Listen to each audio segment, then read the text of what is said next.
Are you a self-published children's book author that's looking for more unique ways that are also free and organic to boost your children's book visibility this holiday season? And if you are, you've come to the right place because welcome to day 9 of the 12 Days of Children's Book Christmas Marketing series. I am loving this series. It's really helping me think outside of the box and like all the different things that I do to market my books now and all the different tips that I do in my daily life to market my children's book, but tweaking it just a little bit so it fits this holiday season. Being able to share this with you is so fun, and I'm loving reading all of your comments. And if you have watched every single day of this series, please feel free to comment and let me know. I am loving seeing the comments that you're watching every single day. It truly warms my heart, and I love that you are enjoying this series. And don't be shy. Please comment. Please let me know. I would love to be able to connect with you further. And if we haven't met before, hi, my name is Harley, and I'm an award-winning self-published children's book author and illustrator and author coach. After publishing my 3 children's books, I have turned this into my full-time job. So yes, I am a full-time self-published children's book author, illustrator, and creative entrepreneur. And if that sounds like something you want to do too, make sure to hit subscribe down below so you don't miss a new video. And if you're going through this series and you're a little overwhelmed with all the different tips and ways and strategies that you can market and sell your children's books and you need a more personalized approach, feel free to book a one-on-one coaching session with me. Yes, the term coaching session might be a little intimidating, but it's actually really easy. We just hop on a Zoom call, we brainstorm, we think about different ways to market and sell your children's books in a way that is sustainable for you. I take these kinds of calls all the time, and I truly love being able to connect with you and help you further. But let's get into day 9's holiday tip. So this tip is a little bit more on the unique side, and it might be like pushing the boundaries a little bit. But I think when you're a small business owner, you have to push the boundaries. Otherwise, you're not going to get what you want and you're not going to go anywhere with your business. If you keep playing small,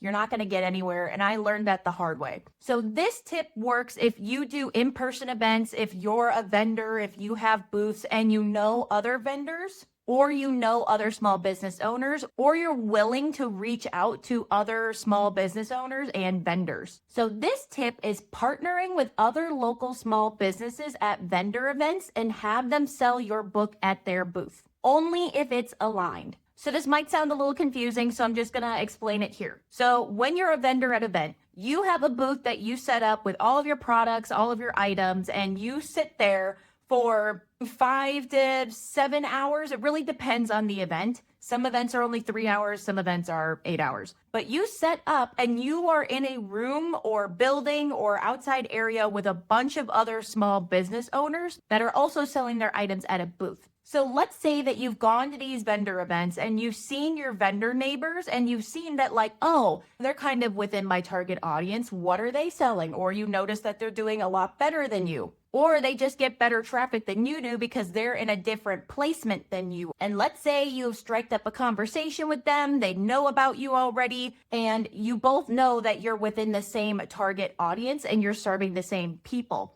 So what you could do is you could pitch the idea of having them display your children's books in their booth and you display their products in your booth to double the visibility without paying double the booth fee. Like I said, this one's stretching it a little bit, but you never know until you try. I've had plenty of vendor neighbors and even other vendors ask me if I wanted my books sold at their booth, and I always said no for whatever reason. I was just like, oh, that's really nice, but thank you, I'll just keep selling it at my booth. But now that I think about it, that is a good way to really capitalize when you're at an event. Because when you're at an event, there's only so much you can do. You can set up your booth, you can have an eye-catching booth, you can have your display, everything looks great. But then if the traffic isn't as good, or if your placement isn't as good, but there's another vendor that has a better placement, but the same target audience, you could pitch this idea and you're both helping each other out. And how this would work is it would be like a commission deal. So it's basically like the store owner. So most times commission is 60-40 or 70-30. I would say for a vendor neighbor that is helping you out and you're helping each other out, I would say the best split would be 60-40.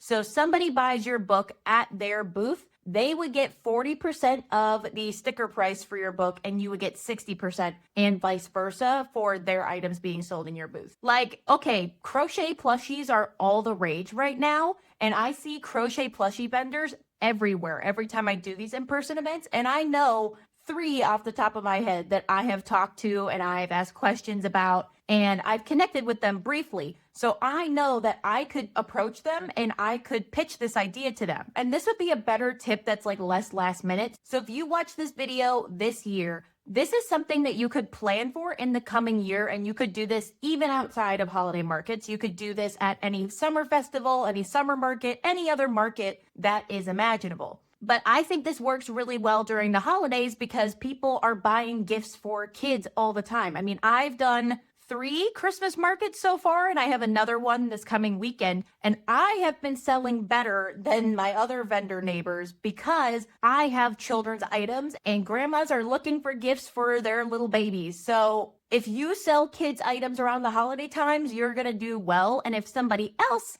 is also a kids item seller, like a crochet plushie vendor, there are some American Girl doll or like Barbie doll outfit sewing maker vendors. There are people that make stuffed animals. If there are people that sell like baby clothes, I mean, you name it. There are so many different things that you can sell related to kids that aren't just children's books. And if you wanted to reach out to them before your event, most events have a website.